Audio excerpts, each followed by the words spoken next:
It seems nature designed the Yakima Valley for both beauty and abundance. This scenic part of central Washington has cold winters, gentle summers, and modest rainfall. An ideal seasonal balance for fruit trees to flourish, including the state's famous cherries.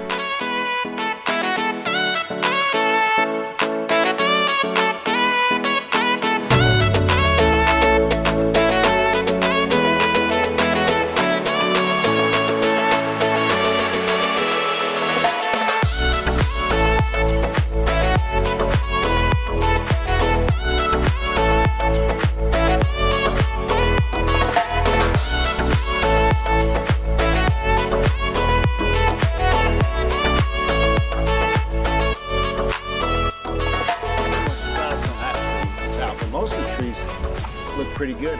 It's those cherries and apples and pears that have sustained the Allen family for nearly a century. The Allens actually started as dairy farmers here in Yakima Valley in 1901. 2 decades later, they began planting fruit tree orchards.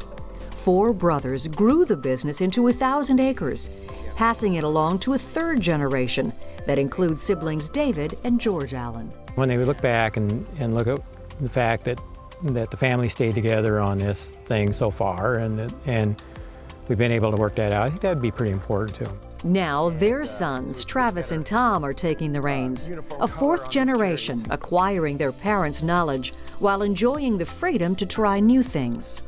Sometimes you sin first and ask for forgiveness later if it's needed.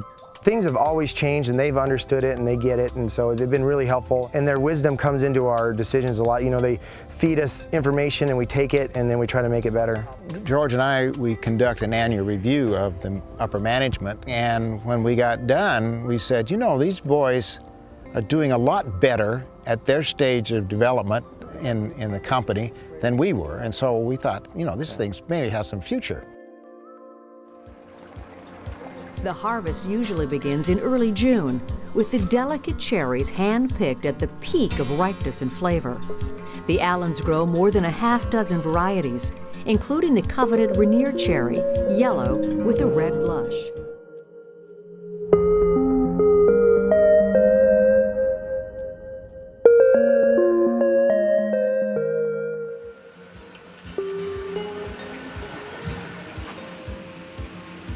Inside the Allen Brothers packing plant, the cherries are repeatedly washed, separated by size, and packed by a remarkable combination of equipment and people power. Up to 27 tons of cherries are processed each hour, destined for hungry diners across the U.S. and in faraway and rapidly growing markets like China, Taiwan, Japan, and India. Back here in the orchards, Travis Allen says he's constantly looking for new ideas and innovations to increase the size of each year's harvest.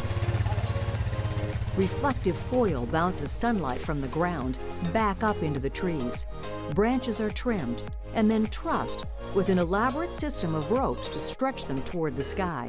So by opening up the tree and pushing the limbs to the side, that we have these light channels, that will allow us to produce more fruit per linear foot per acre. But all that work goes to waste if our feathered friends have their way. Birds can wreak havoc on a cherry crop. The loud noise from a propane gun sometimes will scare them off, but they often get used to it. Netting is another option, but it can cost thousands of dollars per acre. You know, as farmers, I think you can't just say what worked last year is going to work this year. And so you got to continue to challenge yourself. What's making sense to move forward? That's why Travis is trying out new technology, laser beams sweeping out from atop a tower. It doesn't harm them anyway, and when the birds fly into the light, it scares them and it'll push them away, and then hopefully not eat any more of my cherries. And so the system seems to be working. Each generation of the Allen family walking these fields expresses gratitude for the hard work and sacrifice that's come before. And there's a sense of responsibility to carry it on, to adapt, to make it better for the next generation. things are evolving a lot faster, and so in order to stay competitive, you got to keep changing at an ever-increasing rate. It's really planning that out and figuring out where you need to go, having that vision, and then being able to execute it. You know, we've been at this for over 40 years, and 5-6 years ago, we took a look at each other and we said, we look pretty old. That's true. And what is really amazing to me is most of our management now is probably under 40 years old. We have a lot of potential as we go forward. I'm not pessimistic about this industry at all. There's challenges, but I think we can meet them. Being a farmer is unique, and people don't appreciate how much fun it is. You know, benefit someone's life by producing a quality piece of fruit or anything that they enjoy. It's like, oh man, you grow the Rainier cherries, I love them so much. It's like, well, I do that every day, so.